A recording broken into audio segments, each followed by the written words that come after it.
Hi, welcome to Talking Books and Stuff, the program that talks all about books and writing and stuff.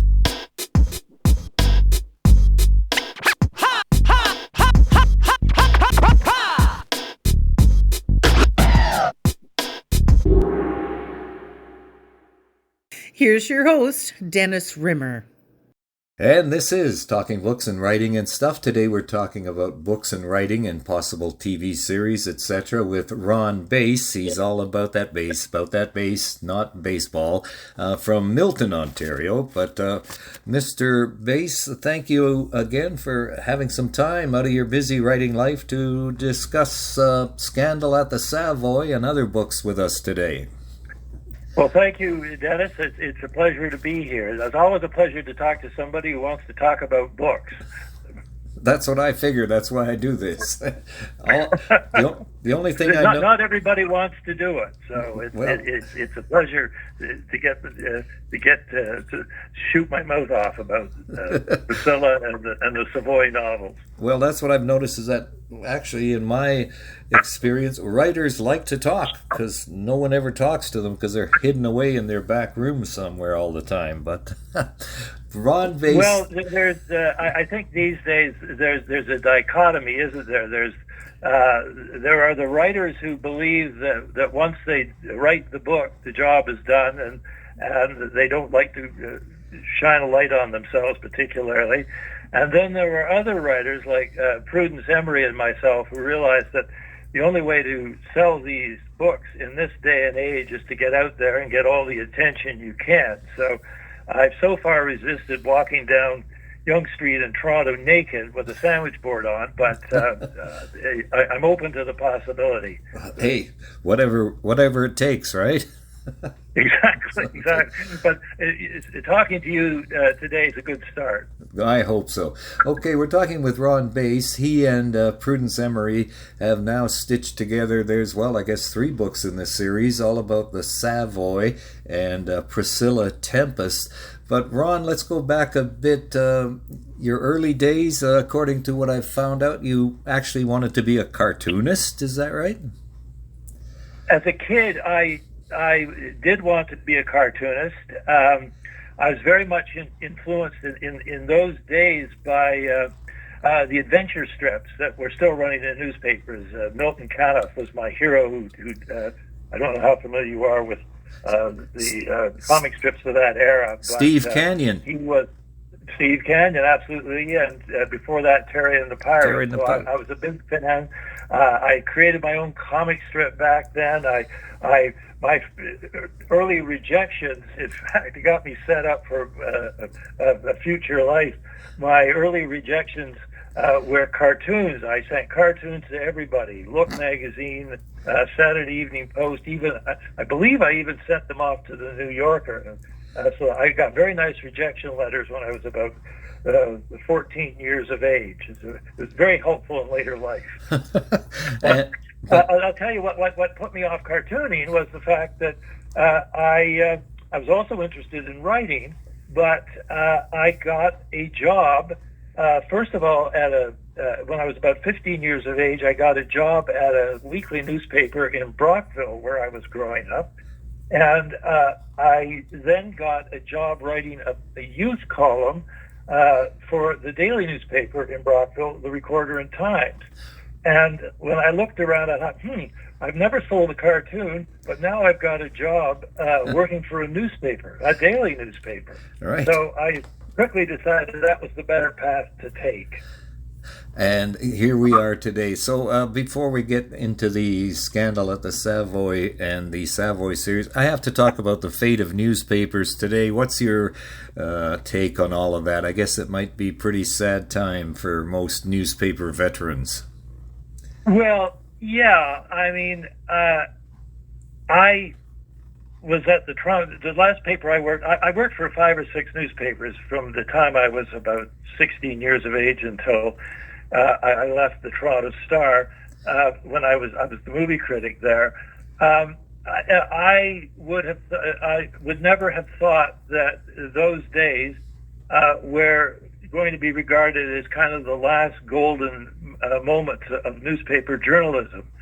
I grew up with Lord Thompson's edict always ringing in my mind, his view that newspapers were a good way to earn money. But I quickly realized, of course, that yes, for Lord Thompson it was a good way to earn money. Right. For the poor people who worked for him, not such a good way. But so, you just never thought that this way of life was going to end. And in a sense, it hasn't. I mean, the Toronto Star is still going. The Toronto Sun is still going. The Globe and Mail is still going. They're shadows of their former selves, but somehow they struggle on. Now, whether that's going to continue or not is a very good question. I mean, one keeps hearing rumors that the Toronto Star is going to go under. Who knows? But you're right. It's not a good time for newspapers, and it's not a good time to be in journalism. Thankfully, I left under my own volition, although for a number of times over the years I thought to myself, how crazy was I to leave a good job at the Toronto Star? But in retrospect, it's probably just as well I got out of there when I did. Ron Bass is with us. We're talking to him from Milton, Ontario. The reason we started this was a series about the Priscilla Tempest mysteries, murder at the Savoy, scandal at the Savoy. But again, I just want to go back. You have lots of other books out there. The Sansabel Sunset Detective series, how did that come about? Well, I'd written several novels back in the 80s, and I think just got sidetracked first at the Toronto Star. Then when I left the Star, I made a huge mistake. I became a screenwriter in Los Angeles and Paris and in Rome, and I got some great traveling out of it, but very, very frustrating and very not a very happy time if you're a writer.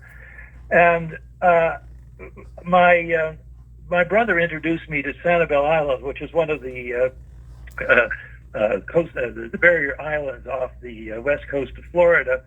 And he had become the president of the Chamber of Commerce down there. And I didn't know anything about Sanibel Island at all. But he said, look, he said, 1 million tourists come through here every year. And they're people of a certain age, a certain income, and they're all looking for something to read. So you set novels in all sorts of different places. You lived in all sorts of different places. Why don't you set a novel set down here on Sanibel Island? And I said, well, no, that's not a bad idea, the more I thought of it. And he said, the only thing you got to make sure you do is put the word Sanibel in the title. So I'd always wanted to write mystery novels. I thought this might be as a lark, I thought, well, this might be a good way to try my hand at it. So the Sanibel, I have to put Sanibel in the title. Okay, the Sanibel Sunset Detective, how's that? And to my unending surprise, my brother turned out to be right. I knew if I knew him long enough, he would turn out to be right about something. And he was certainly right about the Sanibel Sunset Detective. So the books became very popular down there. I was doing one a year. There are about 14 novels in the series. And we eventually had a place down there and would spend the winters down there. And I would go out every day, do some sort of book signing or some sort of promotion. I ended up in the darndest places, but over the years grew a fairly large number of dedicated, loyal readers who enjoyed the books year after year. I enjoyed writing them, and I thought this would be my life until COVID hit, and suddenly the country was shut down. We couldn't even get across the border for a long time, and so the Sanibel, and then last year the whole area down there was devastated by Hurricane Ian, Oh no! And all my retailers were gone. All the people who I would do book signings with were lost. So it turned out to have been a pretty good time to make a change. It just wasn't the same business down there as it was before, but I had a wonderful time writing the Sanibel Sunset detective novels and setting them down there. I really enjoyed the time. And that brings us to the Priscilla Tempest mysteries, with the Savoy Hotel in London, England as its center. Right. And apparently you've been everywhere that you write about, and Paris apparently is your favorite city, but you've never been to the Savoy. Well, I haven't, but Prudence Emery, who you're going to be talking to, and who's an absolute delight, she and I had been friends for years, back in the 80s when I was freelancing. And Prudence was, as she will tell you, she was a unit publicist for movie productions. Yeah, and so when I was freelancing, I would get a call from Prudence every once in a while, and she'd say, "Get on a plane and come to Israel. I'm shooting a movie over there. You can interview Tony Curtis." Or she would say, "Ron, get on the plane to Montreal. Oliver Reed's waiting to talk to you." So we were good friends. We had fallen out of contact with one thing or another over the years. She was, and still is, on Vancouver Island, and I'm way back here in the dreaded east of the country. So she wrote her memoirs called Nanaimo Girl. Yes. And I thought I knew Prue. I thought I knew Prue from A to Z. And it turned out I didn't know much about her at all. And I thought, well, I'll probably be in this book, all over this book. Well, I had one small section, if that, in the book. But what fascinated me is it's a great book, very amusing, very humorous about her life. And I knew she'd worked at the Savoy in the 60s and early 70s. But, when you know people, you don't really talk too much about your past. It's all about what's happening in the here and now. And when I read Nanaimo Girl, the most interesting part of a very, very interesting book is the section about her life and times and adventures at the Savoy Hotel. And as I'm reading this, I'm thinking to myself, God, this would make a great mystery series. A young woman in swinging London in the late 1960s, working as the press officer at the Savoy Hotel, who gets to know everybody. Prue, as she will tell you tomorrow, got to know everybody who was anybody coming through the Savoy. This would be a great mystery. Right. And I phoned her up and I said, "Prudence, how would you like to write a mystery novel?" And she said, "Well, I've never written a mystery novel." And I said, "Well, I've never been to the Savoy, so I think we'll make a great partnership." And sure enough, we have. And we wrote it, I think, basically as a lark. The first one is titled Death at the Savoy, and of course it's still available at a bookstore near you. And I didn't know whether we were going to be able to do much with it. I've been doing, as I said earlier, these Sanibel Sunset detective novels. I thought I would still continue with those. But our agent got a hold of the book, loved it, found a Canadian publisher, Douglas and McIntyre. And before we even published the thing, a Los Angeles-based production company bought the rights to the first novel. So what started out as really as an excuse for Prudence and I to get together on the phone or on the Zoom and catch up and occasionally talk about a book has turned into a series. Now, how did you write two people in separate parts of the country? How do you write a book together? Well, as I said, she's the expert on all things Savoy and all things about London in that era, and it's an absolutely fascinating era of what was going on. Not only it's a sort of swinging, well-known swinging London, but scandals, as we talk about in, write about in Scandal at the Savoy. Spies everywhere, gangsters. I mean, famous people. I mean, it's just chock full of interesting background. And so I said to her, look, I'm pretty good at the Colonel Mustard in the library with the candlestick stuff in terms of plot.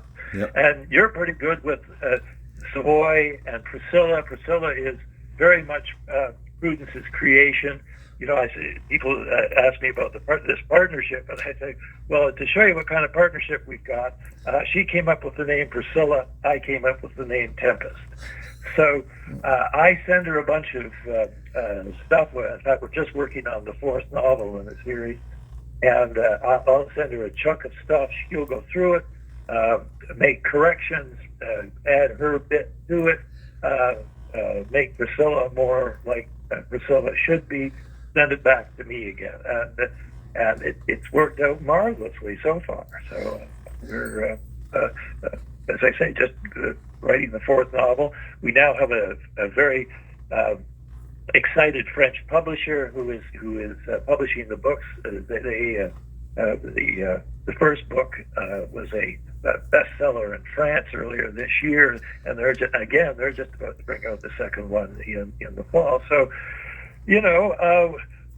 what can I say? Where I've had a writing life where something falls apart, but then something appears again. And right now, it's Priscilla Tempest and the Savoy novel. And we've got Murder at the Savoy, a Scandal at the Savoy, and another one coming up. Princess of the Savoy. Princess of the Savoy is going to be out in the fall, Dennis. Okay, just put a quick plug in for it. Of course. A quick plug. Princess at the Savoy. But they all circle around the Priscilla Tempest character. So can you describe Priscilla Tempest to us? Well, she's a young woman in her 20s. She is a fish out of water, as Prudence was at the original Savoy. In 1968, and the only female employees at the Savoy Hotel were, room cleaners. Right. So Priscilla is very much a fish out of water there. Everybody is wandering around in morning suits. Everybody is male. Everybody is very stiff upper lip, except Priscilla. Priscilla is noted for her short skirts and her ability to A, get into trouble, and B, attract the wrong men. So, and she's kind of cute as well. So she's an unusual heroine. I mean, usually now these books, although this caught me by surprise as well, these books have been pigeonholed as cozy mysteries, but I like to think of them. As not so cozy mysteries, thanks to Priscilla and the background of London at the time. I mean, as I say, it was an edgy, sexy, scandalous time in Britain, and I think that and Priscilla is a reflection of that, and yet she is somebody who's smart, intelligent, unstoppable in her ways. She knows she's on the edge of getting fired, but if there's a mystery to be solved or a murder to be solved, she's on the job. And the book is popular. The books are populated with names from the past: Sir John Gielgud, Sir Laurence Olivier.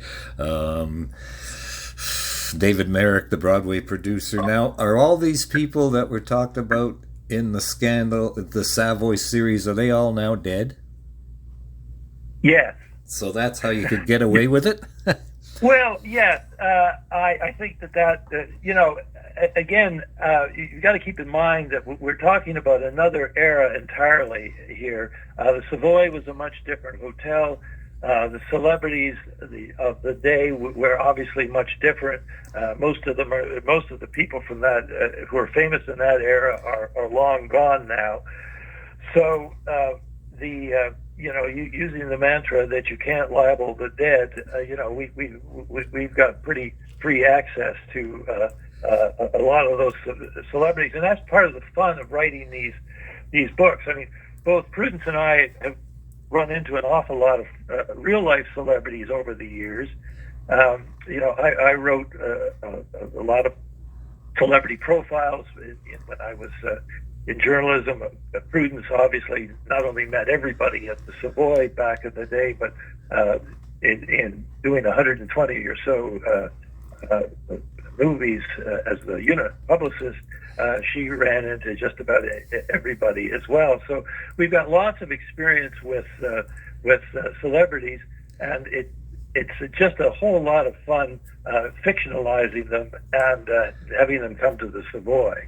But as I remind everybody, and I would remind readers in the books as well, this is there's the Savoy back then. There is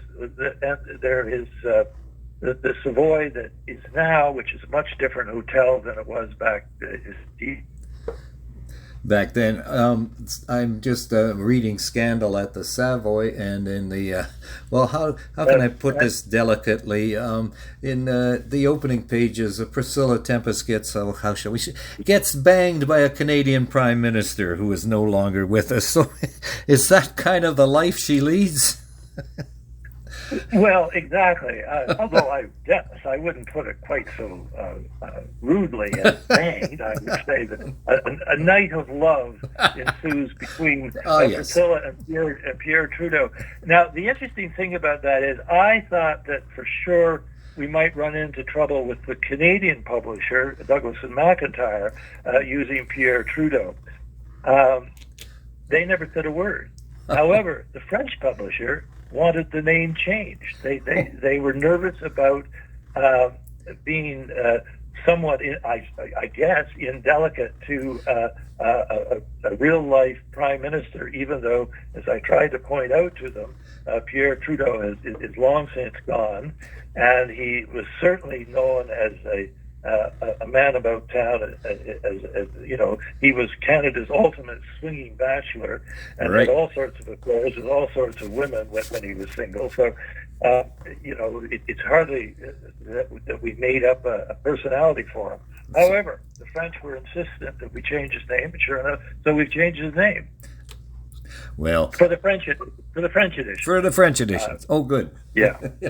Well, I apologize for my rude, crude, and socially unacceptable terminology there. Exactly. We've got to be careful in this day and age. You're writing of these books now, the Savoy Priscilla Tempest series. That's going great, and they are fun reads. A couple more questions. Your daily routine, what is that like, or do you have one? Oh, very much so. Again, coming out of journalism, where you can't miss the deadline. My experience in newspapers, and I loved it at the time. But no matter what happened in your personal life, marriages were breaking up, girlfriends were flying out the door, whatever trauma struck your personal life, you had to deliver on deadline. And too bad if you're having personal problems. Just get to work and get the story done. And I've lived by that code all my life, and I continue to live by it. Although I've got a wonderful wife, with my wife Kathy, so I don't have to worry any longer about girlfriends flying out the door. But we're up in the morning about 7:00. I get right to work, right for a couple of hours, and then depending on the weather, we either go for a bike ride, or we've now set up a gym in our basement, so I work out in the gym, or we go for a bike ride. And then I get back to work again, and I usually work, till early evening. So it's people ask me why I do it, and I said, I don't know anything else. I started to draw again after like 50 years of not doing it, and I'm enjoying that, and I find that very relaxing. But otherwise, I barely know which end of a hammer to use. So so writing a declarative sentence is about the only thing I've had any real success in doing. So I continue to do it. And you've got tips in your website, and there are mainly two tips. First of all, if you're going to be a writer, you have to write, and write every day. And then you also say get an editor. Is that something that not us, but the lots of people now are self-publishing, so that's a suggestion you're making. They should get an editor. And that is certainly an option, and I think it's an option that everybody should take a look at. But I would say that if you're, and I was asked about this many times over the years, as you can imagine, as I did these book signings and promotions, that first of all, try to get a traditional publisher. But if you can't, unlike the old days when I first started out, if you couldn't get a traditional publisher, then forget it. You just couldn't publish your book. Now, there are all sorts of ways, as I say, to skin the cat, and self-publishing is certainly one of them. But if you're going to go that route, or if you're going to go, no matter which path you take, get an editor, hire an editor, not a friend, because your friends lie to you and they, oh God, this is the greatest book I've ever read. Well, right. Probably it isn't. But get an editor who will be gimlet-eyed and tell you the truth about what you've written, and also make sure that you spelled Mississippi correctly in your manuscript. And this will go great ways to making something that manuscript that's presentable to a publisher, because nothing drives them crazier than all sorts of spelling mistakes and grammatical errors. So it's a death knell if they get manuscripts like that. So get an editor, and you will end up with a better book. And we're talking with Ron Bass about the Priscilla Tempest Savoy Hotel London Mysteries. You were a movie reviewer for a long time, though. A couple quick movie is the favorite movie you ever saw and the least favorite you ever saw? Well, I was asked this all the time. Right. It's very difficult to say. I've got two or three favorites. I'm just rereading David Lean's biography by Kevin Brownlow, which is close to 1,000 pages long, reminding me again of how wonderful, how classic a movie is Lawrence of Arabia, and that would certainly be near the top of my list. The other one that it drives my wife crazy when I say this, because she doesn't like Westerns. But one of my other favorite movies is John Ford's The Searchers, with containing the finest performance that John Wayne ever gave. The Third Man is another one of my favorites, directed by Carol Reed. In fact, when we were in Vienna, where the movie is set with Orson Welles and Joseph Cotton, we took a tour. You can take a Third Man tour. I mean, most people don't even know if you're a certain age, most people don't even know what the movie is. Right. But in Vienna, you can still take a Third Man tour, and you can tour the sewers of Vienna, where the denouement of the green novel and of the movie takes place. So it's well worth taking the Third Man tour if you're a fan of the movie and happen to be in Vienna. But those are three of my favorites. And there's probably lots that you don't like, so we won't go into that list. So. Well, unfortunately, as a screenwriter, I probably wrote some of them. So. Well, I have a list, but I go back to Chinatown over and over again. In fact, I just finished watching it again the other day. So and I find something new in it every time. So. Yes, I mean, I could make unfortunately or fortunately, make long lists of favorite movies. Oh yeah. I mean, it is so unusual, and I know this from firsthand experience. It is so unusual to make a movie that is good. There are so many ways it can run afoul that when you get a Chinatown, or you get a Lawrence of Arabia, or you get The Searchers, it's practically a miracle. I'm surprised that anybody ever makes a good movie, and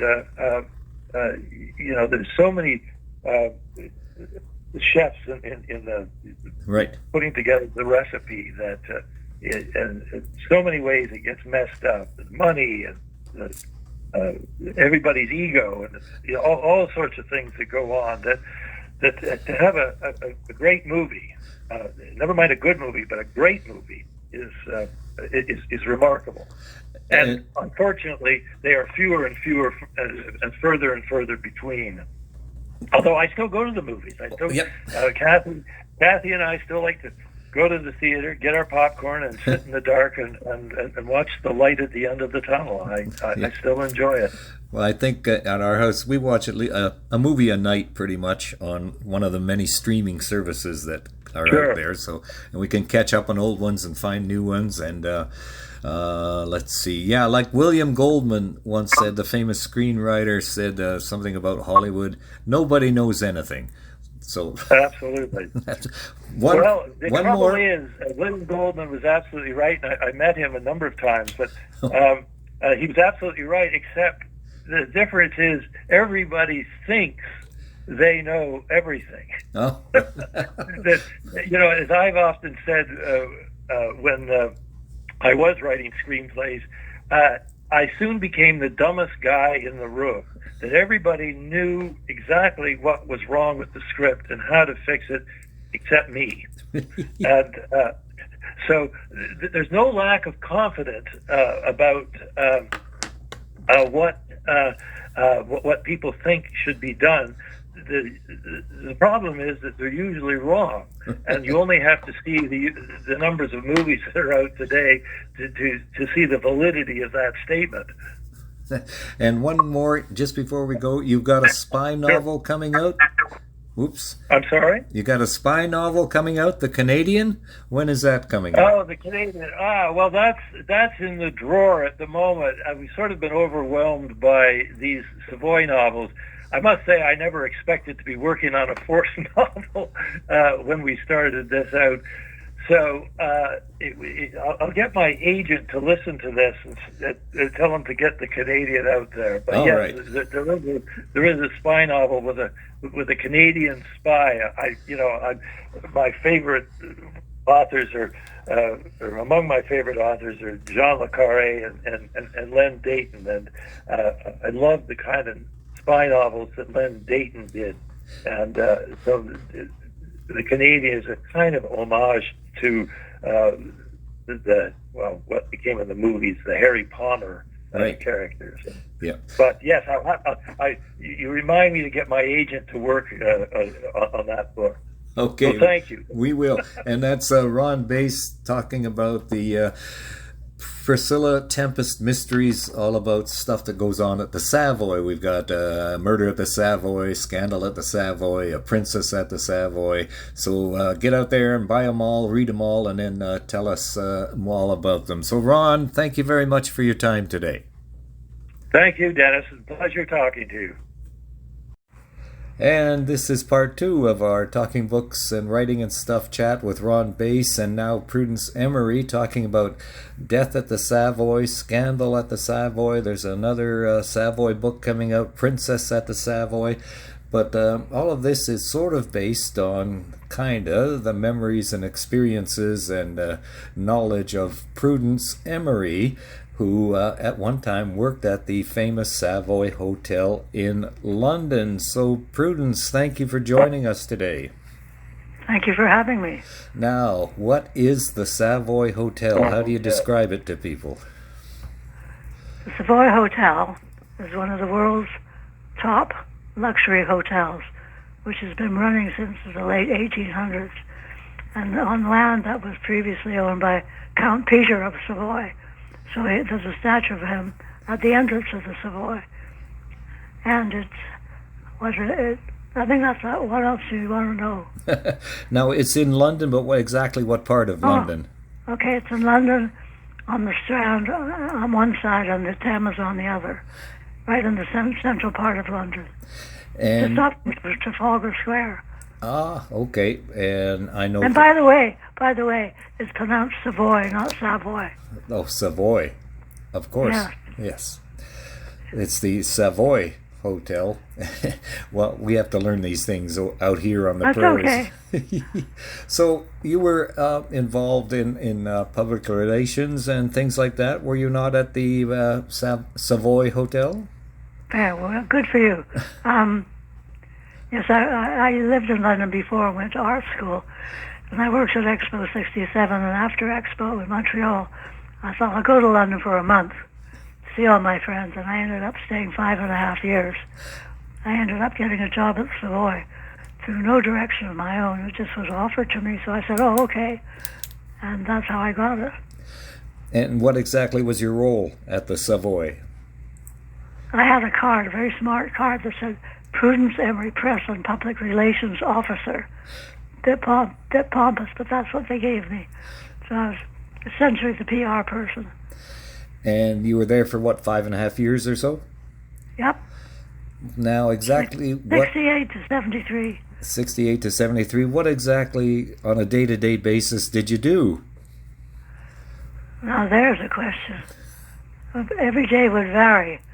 The Savoy Press always had a staff of 4 girls, debutantes, and people would drop in, journalists would drop in, we'd set up interviews if asked by clients, and just general PR. It's very, as I say, it varies from day to day. Can you describe the patrons that were regulars, I guess, or frequent guests at the Savoy? Yes, definitely. How can I describe them? People like David Merrick from New York. The same people came all the time, and now I'm drawing a complete blank, but you can be assured. One day I was sitting in my office, and I sent some flowers to Ginger Rogers, who was starring in a musical. And I was sitting there, and all of a sudden I heard on the door, da-da-da-da-da, da-da, and I thought, what idiot is knocking on the door like that? And it was Ginger Rogers coming to thank me for the flowers. So the you mingled a lot with the guests, did you?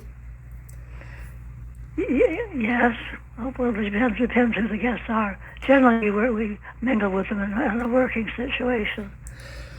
And do you have memorable moments you can relate from your time at the Savoy? Who would you prefer, Liza Minnelli and Peter Sellers? Sure. Would that do? Okay. Peter Sellers was dropping Liza Minnelli, who was sitting at the Savoy, of course, off in the forecourt every morning around 8 in his red Mercedes-Benz. So it was hard not to miss them. And then about a week later, I was summoned by Eliza. She wanted to hold a press conference to announce her engagements to Peter Sellers.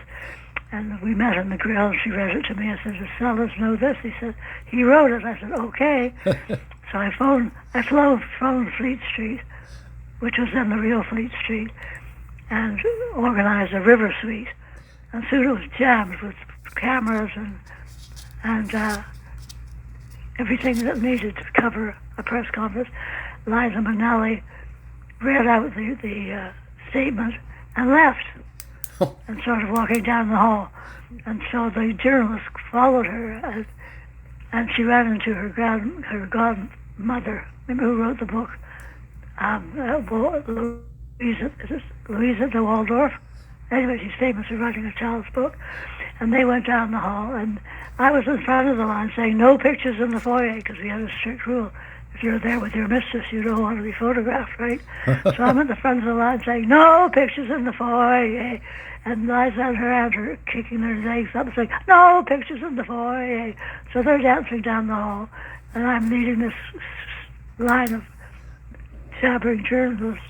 And from the other direction, down the hall, walking very slowly, was Charlie Chaplin. Whoa. So that was just one of your typical days at the Savoy. That's right.